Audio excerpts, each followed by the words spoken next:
Hello everyone, আমি জ্যোতি। আমার নতুন আরেকটি ব্লগে সবাইকে অনেক অনেক স্বাগতম। আশা করি সবাই অনেক ভালো আছেন, সুস্থ আছেন। আমরাও ভালো আছি। মা দিবসের আগের দিন থেকে ব্লগটা শুরু করছি। কেন যেন একটা অভ্যেস হয়ে গেছে, খাবার পরে একটুখানি মিষ্টি খেতে ইচ্ছে করে, তাই একটু মিষ্টি নিয়ে বসেছিলাম। বিকেলবেলা মেয়েকে আবার খাওয়াচ্ছিলাম আর সাথে একটা ছোট্ট রিলস ভিডিও শ্যুট করছিলাম। মেয়েকে খাওয়ানো যে কতটা কষ্টের ভিডিওতে সবাই বুঝতেই পারছেন। তো এই ভিডিও নিয়েই ছোট্ট একটা রিলস ভিডিও আছে, না দেখে থাকলে দেখে আসতে পারেন, এর আগেই আপলোড করা আছে। এরপরে মার জন্য একটু চা বানাতে গেলাম। চা বানাতে যেয়ে দেখি মুড়ি শেষ, মুড়ি প্যাকেটগুলো খোলা শুরু করলাম। আমাদের মাসে প্রায় 8 থেকে 9 প্যাকেটের মতো এরকম মুড়ি লাগে। আমরা সবাই মুড়ি লাভার, আমরা খুব মুড়ি পছন্দ করি। বিশেষ করে মা বাবার জন্য তো প্রতি বেলাতেই লাগে, মানে সকালেও তারা মুড়ি চা দিয়ে মুড়ি খেতে ভালোবাসেন, দুপুরেও তাই। যতই নাস্তা বানাই যাই বানাই না কেন, মুড়িটা সবারই খুব পছন্দের। আমার হাজব্যান্ডও মুড়ি মাখা খুব পছন্দ করে। এর ভিতরে এক্সেপশনাল হলো আমার মণি দিদি মুড়ি পছন্দ করে না। যাই হোক, মার জন্য হলো মুড়ি চা বানিয়ে ইপসিকে খাইয়ে দিয়ে আমি ভাবছি একটু ইপসিকে নিয়ে বের হব, সাথে মণি দিদিকেও নিয়ে যাব। বাহিরে বের হচ্ছি, ইপসি 2 দিন ধরে বাহিরে বের হয় না, তাই আমরা বের হয়েছে। আজকে একটু দৃশ্য পরিবর্তন হয়েছে, আজকে আমার হাজবেন্ড না মণি দিদিকে নিয়ে বের হয়েছি। মণি দিদি, ইপসি আর আমি 3 জন ঘুরতে যাচ্ছি। বের হয়ে ভাবলাম যে আগে একটু ফুচকা খাওয়াতে ওদেরকে নিয়ে যাই। মণি দিদিকে নিয়ে বের হয়েছি, মণি দিদিকে নিয়ে তেমন একটা বের হওয়া হয় না, তো ওকে ফুচকা খাওয়ানোর জন্য আগে নিয়ে যাচ্ছিলাম। যে মাথার উপর দেখা যাচ্ছে বাগান বিলাসের গাছটি, আমি যতবারই নিচ থেকে যাই প্রতিদিনই প্রায় একবার করে একটু ভিডিও করে নেই। তো ফুচকা খেতে এসে দেখলাম লম্বা লাইন, অনেকক্ষণই বসতে হলো। বসে আবার ভাবলাম যে ঠিক আছে, পেমেন্ট করে দিয়ে আবার একটু ঘোরাঘুরি করে ফাইনালি এসে ফুচকা পেলাম। ইপসি তো অস্থির হয়ে যাচ্ছিল ফুচকার জন্য। ফুচকাটা মোটামুটি ছিল, তবে আমার কাছে সবচেয়ে ভালো লেগেছে, এই যাবৎকাল যত ফুচকা খেয়েছি সবচেয়ে ভালো লেগেছে মৌচাক মার্কেটে ফুচকা। মৌচাক মার্কেটে যারা খেয়েছে ফুচকা জানে যে কতটা মজা। আমি যখন ওখানে পড়তাম, ইউনিভার্সিটিতে পড়তাম, আর ওখান থেকে ফুচকা খেতাম। ইপসি, ফুচকা খেতে কেমন লাগে? মজা? এই যে হাতে করেও নিয়ে এসেছো, শেষ করতে পারোনি? রাত হয়ে যাচ্ছে, তাড়াতাড়ি বাসে চলে যাচ্ছি না? ঝাল লেগেছে? কেন? মরিচ খেয়েছো? তোমাকে তো মরিচ ছাড়া দিলাম, তোমারটা তো মরিচ ছাড়া ছিল বাবা। আবার কামড় দাও তো, আবার ফুচকাটা কামড় দাও।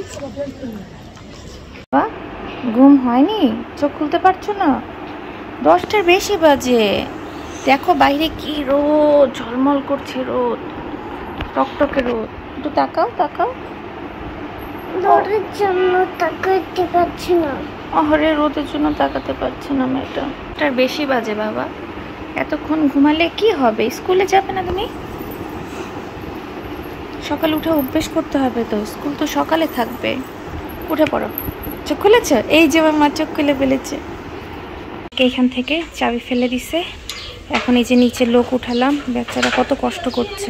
এই বিল্ডিংয়ের মাঝখানে যে জায়গাটা আছে এখানে অনেক টিন দেওয়া, তার উপরে অনেক কষ্ট করে উঠলো। দারোয়ান ভাইকে রিকোয়েস্ট করলাম যে ফ্রিজের চাবি ফেলে দিয়েছে ইপসি, আমাদের ড্রয়িং রুমের জানলা দিয়ে টুপ করে ফেলে দিল। মানে ওকে ডাকতে না ডাকতেই মনিত্রী ডাক দিল, এই যে ফেলে দিল বলতে বলতে টুস করে ফেলে দিল। সব কিছু বাইরে ফেলে দিত, ছোটোর থেকে ফেলে দিত। তার জন্য কিন্তু আমি বারান্দাতে নেট লাগিয়েছি, একটু বড়ো সাইজের প্লাস্টিকের যে নেটগুলো আছে এগুলো লাগালাম, যাতে ও খেলনা টেলনা বাইরে না ফেলতে পারে। আর রুমগুলোর সাথে তো নেট রিসেন্টলি লাগানো হয়েছে, কিন্তু তারপরেও তো সব খুলতে পারে, জানলা টুপ করে খুলে ফেলে দেয়। এটা ওটা ওর যখন যেটা মনে চায় টুপ করে ফেলে দেয়। একে হলো আমি খুব আদর করে যত্ন সহকারে বলে দেখেছি, কথা শোনে না, বকা দিয়েও বলেছি, সেটাও কাজ হয়নি। ওর যখন মনে হলো যে আমি এই জিনিসটাকে ফেলে দেবো বা একটা তরকারি নিয়ে টুপ করে ফেলে দিবে, ওর সেটা ফেলে দিবেই।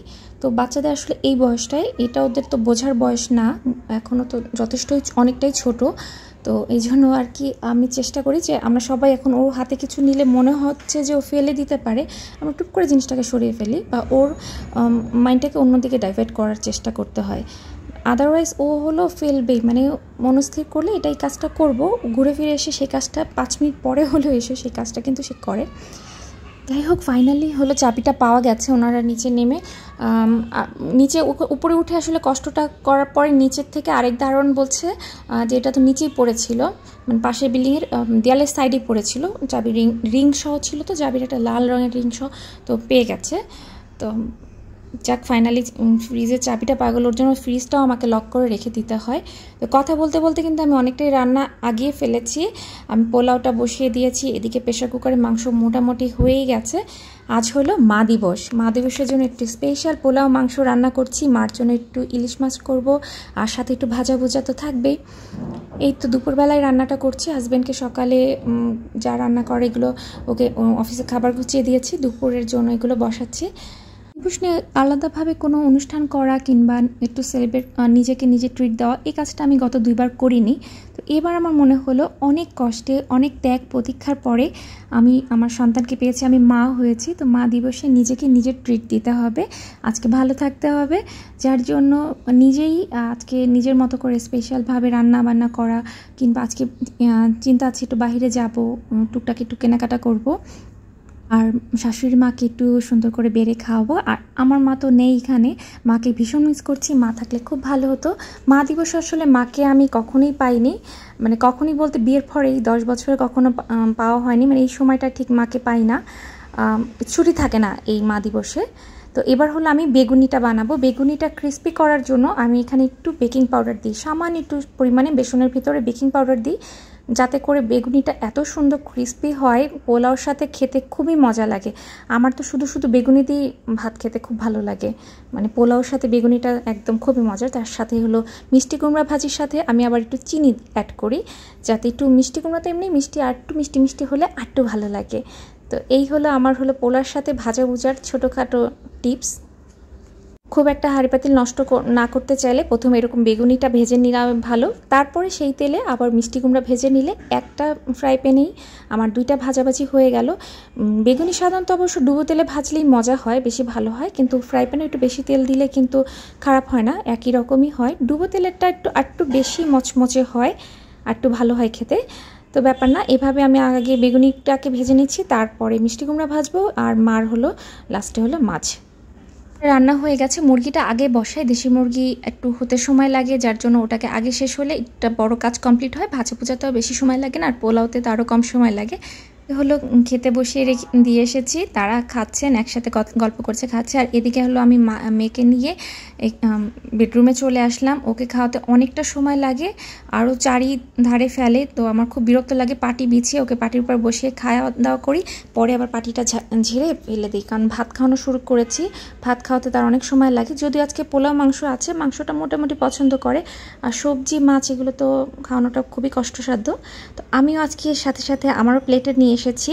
প্রতিদিন দেখা যায় ওকে খাওয়ানোর পরে আমি হলো শেষে খাই, পরে খাই, আমার খেতে খেতে 4টা বেজে যায়, 3:30 4টার আগে তো কখনই খাওয়া হয় না দুপুরে। তো আজকে ভাবলাম যে সাথে সাথেই নিয়ে আসি। গরম গরম পোলাও আর এই যে ভাজা ভুজাগুলো ঠান্ডা হয়ে গেলে ভালো লাগবে না।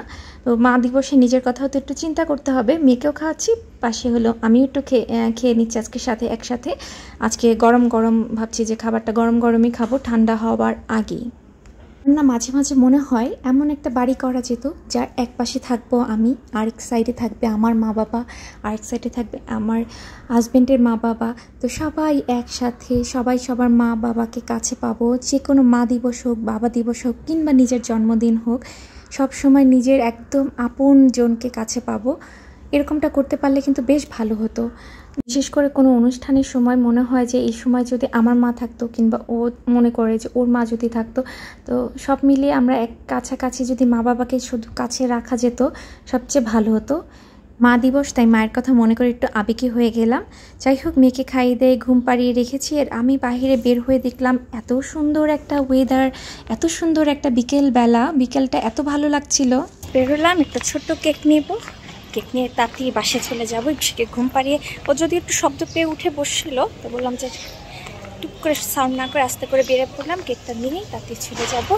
প্রথমে চলে আসলাম কুপার্স থেকে ছোট্ট একটা কেক নিলাম, তারপরে মা, মনি দিদি আর আমার জন্য ছোট ছোট কিছু গিফট কিনলাম। যদিও আজকে রোববার ছিল, মা দিবস রোববার, সব দোকানপাট সব বন্ধ, মিরপুর এলাকায় রোববার সব কিছু বন্ধ থাকে। ফুলের দোকান থেকে যেতে যেতে আবার ব্যাক করলাম, ভাবলাম যে একটু ফুল নিয়ে নেই, আমার তো ফুল খুবই পছন্দ। ফুল নিয়েছি, কেক নিয়েছি, সব কমপ্লিট। এবার বাসা থেকে বাম দিকে যাবেন, বামে যে ফুল পেলে যে কোনো মেয়েরই মনে হয় অনেক খুশি হয়ে যায়। আমারও ফুলটা দেখতে দেখতে বাসার দিকে যাচ্ছি, খুব ভালো লাগছিল ফুলটা দেখে, নিজের জন্যই নিজে ফুলটা নিলাম। রবিবার আরও একটু কেনাকাটা করা যেত, কিন্তু সব কিছুই বন্ধ, সব মার্কেটই বন্ধ ছিল। ডানে যে বামের গেটটা ওই নীল গেটটা রেখে দেন, ডান দিকে যে হ্যাঁ বামের গেটটা রেখে দেন। আমিও তোমাকে অনেক ভালোবাসি বাবা। Happy mother's day. এসে রেডি হওয়ার আগেই ভাবলাম যে একটু সেমাই বানিয়ে নিই, পায়েস হতে তো একটু সময় লাগে, সেমাইটা তাড়াতাড়ি হবে। দুধটাকে গুঁড়া দুধ দিয়ে বানাচ্ছি যাতে সেমাইটা মানে বেশি জ্বালানো লাগে না, তাড়াতাড়ি ঘন করা যায়। একটু সেমাইটাই তাড়াতাড়ি রান্না করে নিচ্ছি। আর কেকটা না সবাই দেখে বলছে এত ছোট একটা কেক, মনি দিদি বিশেষ করে বলছে। তো আমি ভাবলাম যে ছোট হোক, তারপরও নিজে একটা কেক এনে আজকে দিনটাকে একটু সেলিব্রেট করার ইচ্ছে ছিল। সেই মনোবাসনায় আমি আজকে আমার অল্প কিছু জমানো টাকা দিয়ে আজকের উদযাপনটা করছি, খুবই সামান্য টাকা দিয়ে। তারপরও আমার মনে হচ্ছিল মা দিবসটা আমাকে উদযাপন করতেই হবে, ছোটোখাটো নিজের জন্য কিছু একটা কিনতে হবে, মার জন্য কিছু কিনতে হবে, শাশুড়ি মার জন্য। আর এই যে ইপসিপুরি কি সুন্দর রুটি বেলছে, এসে দেখলাম যে আমি সেমাই বানাচ্ছি আর সে এদিকে মনি দিদিকে সাহায্য করছে রুটি বেলে। আমার এই লক্ষ্মী মামিনটাকে পাওয়ার জন্য আমাকে যে কত অপেক্ষা করতে হয়েছে, কত ত্যাগ স্বীকার করতে হয়েছে, অনেক অপেক্ষার পরে আমি ওকে পেয়েছি। আমি অবশেষে মা হয়েছি। একজন মেয়ে যখন মা হয় তারপরে সে বুঝতে পারে মারা আসলে কতটা ত্যাগ স্বীকার করে সন্তানের জন্য, কতটা করে একটা সন্তানের জন্য। আমি ভাবলাম যে না, প্রতি বছর আমি নিজেকে নিজে ছোটো করে হলেও একটু করে ট্রিট দিব বা একটু কিছু ছবি তুলে রাখবো, ভালো লাগবে। এর আগে গত 2 বছর দেখা গেছে 2টা মা দিবসেই কোনো কেক কাটা হয়নি বা খুব সাদামাটা গিয়েছে। পরে একটা সময় মনটা খারাপ লাগতো, এই মা দিবসে আমি কোনো নিজেকে স্পেশালি ফিল করলাম না। তো এবার আমি প্রমিস করেছি প্রতিটা মা দিবসে আমি ছোট একটা কেক হলেও কাটবো এবং সাথে নিজের পছন্দের কিছু একটা কিনবো। আসলে খুশি হতে অনেক টাকা খরচ করার দরকার হয় না, অবশ্য এক একজনের খুশি কোথায় সে নিজেই জানে। আমি অনেকে খেতে ভালোবাসে, অনেকে পোশাক ভালোবাসে, অনেকে গয়না ভালোবাসে, কিন্তু আমার হলো ছোটোখাটো একটু ফুল পেলেই আমি খুশি হয়ে যাই, কিংবা একটু নিজের পছন্দের টুকটাক এক পাতা টিপেও আমি খুশি হয়ে যাই। তো এই যে ছোট্ট একটা কেক নিয়ে আমি ছবি তুলে নিলাম কিছু মেয়েকে সঙ্গে নিয়ে, এইখানে লিখে এনেছি লাভ ইউ মা। খুব তাড়াতাড়ি করে সব কিছু সাজিয়েছি। তার মধ্যে যেটা হলো ফুলটা আনতেই ভুলে গেছি, ফুলটা বেডরুমে যে ফুলদানিতে থেকে গেল সেটা ভুলেই গেছি। তো এই যে 2 মাকে বসিয়ে রেখেছি, এবার আমরা একসাথে মিলে এই ছোট্ট কেকটা কাটবো। Happy mother's day. সকল মাকে জানাই আমি বেতন দিই, আপনাকে বেতন দিই। হ্যাঁ বেতন দিই।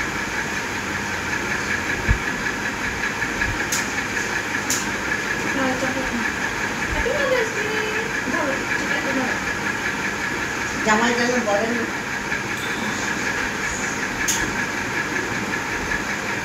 মা হ্যাপি মাদার্স ডে। সুস্থ থাকে, ভালো থাকে সারা জীবন। না না মা আমার না মা তুমি দেখো মা কার মা সারা জীবন আমার মা। খেয়ে ফেলেন, খাইতে যাক সবাই সবাই খাবেন, খেয়ে ফেলেন না আপনি একটু খান না রে বাবা। তো ওরে এটা দিচ্ছে মা, অনেক মজা তো দেখতে। ইপসির মাসি না, ইপসির মায়ের মতো, ইপসির মাসি, ইপসির মনি মাসি।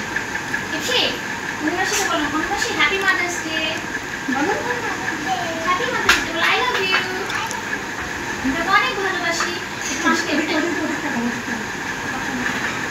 মাসিকে কেক খাওয়া দাও, বলো হ্যাপি মাদার্স ডে কেক খাওয়া দাও, বলো হ্যাপি মাদার্স ডে মাসি, অনেক ভালোবাসি, বলো আই লাভ ইউ। সব কেকগুলোই অনেক মজা। রেড ভেলভেট বাদে সব কেকই ট্রাই করা হয়েছিল, তো ফাইনালি এটাও ট্রাই করলাম, রেড ভেলভেট চিজ কেক, এবং এটা অনেক ইয়ামি ছিল, এত ভালো লাগছিল। ছোট ছোট করে পিস করেছি, সবাই ভাগ করে খেলাম একসাথে, আর তারপরে সবাই মিলে কিছু ছবি তুললাম। 3 জেনারেশন একসাথে, মা বৌমা আর মেয়ে, 3 জেনারেশন। এরপর ভেবেছিলাম মেয়ের একটা রিলস ভিডিও বানাবো, কিন্তু মেয়ে নন স্টপ এমনভাবে নাচছে খুশিতে আনন্দে কি আর বলবো। আর এই যে দেখুন বেডরুমে ফুলটা এইভাবেই পড়ে আছে ফুলদানিতে, আমার মনেই ছিল না কেকের পাশে ফুলটা একটু রাখবো। যাই হোক পরে ভিডিওতে দেখিয়ে দিলাম এই ফুলদানিতে, মানে ফুলটা ঘরেই থেকে গেল। সব আজকে আকাশি, একদম আকাশি আকাশি আকাশি। রাতে সব খাবার দাবারই রেডি করা ছিল। তারপর হঠাৎ করে মন্দির থেকে কল আসলো, সবাইকে যেতে বলল। ছোট করে কীর্তনের আয়োজন করেছে, এখানে কমিটি থেকে লোকরা ফোন করেছিল আসার জন্য, খুব করে অনুরোধ করলো। তো আমরাও তাদের অনুরোধ ফেলতে পারলাম না, এত সুন্দর করে অনুরোধ করছিলেন। তো আমরাও চলে আসলাম ইপসিকে নিয়ে, যেমন ছিলাম সেরকমই কেক টেক কেটে সুন্দর চলে এসেছি। বাসায় কিছু খাওয়া দাওয়া করিনি, বাসার খাবার সেরকমই পড়ে আছে। আর ইপসি এখানে কীর্তনের গানে তো নন স্টপ নাচানাচি করছে, কি যে লাফালো, মেয়েটা ধর করে ঘামছে। ভাবে মেয়েকে বসিয়ে রাখতে পারছিলাম না, ও নন স্টপ নাচানাচি করছে। আমি তো ভাবছিলাম রাতে না জানি পা ব্যথার জন্য কান্নাকাটি করবে, বলে মা পা ব্যথা করছে, ঘুমাতে পারছি না। কারণ এত পরিমাণে লাফায় নাচানাচি করলো। ও গান শুনলেই নাচ, মানে সেটা ঘুমের ভেতর যদি গান শুনে তখনও মনে হয় ও নেচে উঠে। খুব গান ভালোবাসে, মানে গানের সাথে নাচতে ভালোবাসে। তো আমি বাবা মন্দিরটা একটু ঘুরিয়ে দেখাচ্ছে। মিরপুর 12তেই নতুন হয়েছে মন্দিরটা, বেশ বড় একটা মন্দির। আর এখানে এখনও ওরকমভাবে লোকজন জানে না, এখানে খাওয়া দাওয়ার এরকম আয়োজন হয়েছে, যার জন্যই আমাদেরকে ডেকে নিলেন। যে বাইরে রান্নার ব্যবস্থা হয়, দোতলাটা একটু ঘুরে দেখছিলাম। অনেক বড় কিন্তু মন্দিরটা, বেশ বড় পরিসরে করা। এই যে উপরে কীর্তন হয়, সুন্দর করে সাজানো আছে, সাথে বেশ কিছু রুমও আছে, অনেকে থাকতে পারবে এখানে। এবং এই যে এটা কিন্তু বেশ বড়, অনেক বড় এরিয়া। কিন্তু সবারই দেখা যায় বেশিরভাগ মিরপুর 2 কেন্দ্রীয় মন্দিরেই যাওয়া হয়। তো এই মন্দিরে এখন থেকে আসা শুরু করব। এবং ইপসি কিন্তু এই যে ওর বান্ধবী পেয়ে গেছে, আরেকটা বেবি এসেছে, বেবিকে পেয়ে তো ওরা খুবই খুশি। সারাটা মন্দির ধরে ঘোরাঘুরি দৌড়াদৌড়ি করছে দুজন মিলে। তা এখন কিন্তু বেশ রাতও হয়ে গেছে, প্রায় 10টার মতো বাজে। তো আমি ভাবছিলাম ইপসিকে তো খাওয়াতে হবে, বাসায় নেওয়া দরকার, ওর বাসায় যে ওর খাবার রান্না করবো তারপর ওকে খাওয়াবো। তো আমরা এখান থেকে একটু প্রসাদ গ্রহণ করলাম, সবাই মিলে খাওয়া দাওয়া করলাম। ইপসিকে এই যে বাবা কোলে বসিয়ে দিয়েছি, সে ওর দাদানের কোলে আছে সামনে গাড়িতে।